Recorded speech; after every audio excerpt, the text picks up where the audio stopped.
Ndugu zangu, leo tunasherehekea moyo mtakatifu wa Yesu,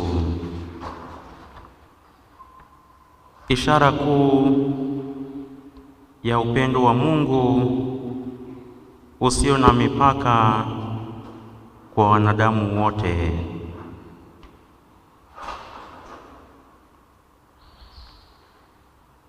Katika somo la kwanza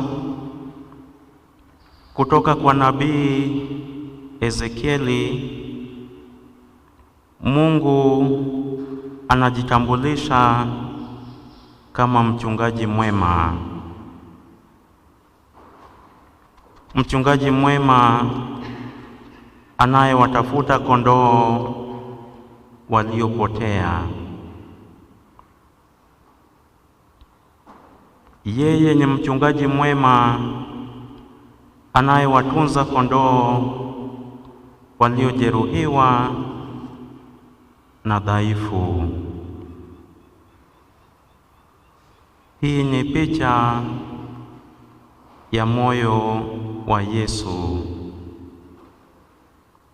moyo wenye huruma usiochoka kuwatafuta waliopotea,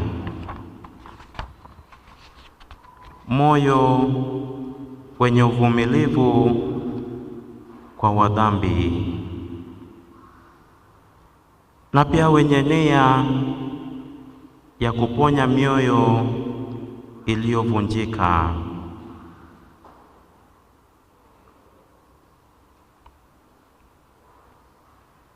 Na katika Injili ya leo, Bwana Yesu anatufundisha kupitia mfano wa kondoo aliyopotea.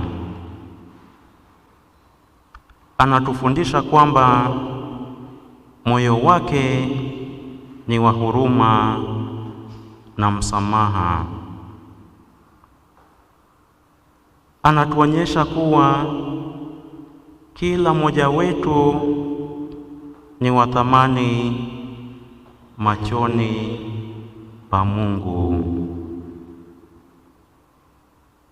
na yeye yuko tayari kuacha kondoo 99 ili kumtafuta mmoja aliyepotea. Moyo wa Yesu ni chanzo cha huruma na rehema. Ni moyo uliojeruhiwa kwa ajili yetu sisi. Ni moyo uliodungwa kwa mkuki msalabani, ukitiririka damu na maji, ishara ya sakramenti za kanisa, hasa Ekaristi na ubatizo. Kila tunaposhiriki misa mtakatifu, tunaguswa na upendo wa moyo huu mtakatifu. Basi ndugu zangu, tunaitwa leo kumpokea upendo wa Yesu kwa unyenyekevu, tukitubu dhambi zetu,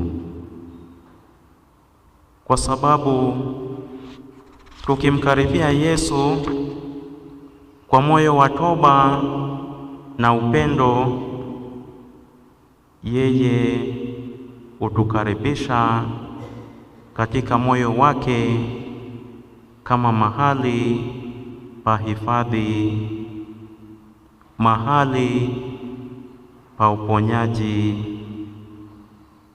na amani. E Yesu mpole na mnyenyekevu wa moyo, Fanya mioyo yetu ifanane na moyo wako mtakatifu.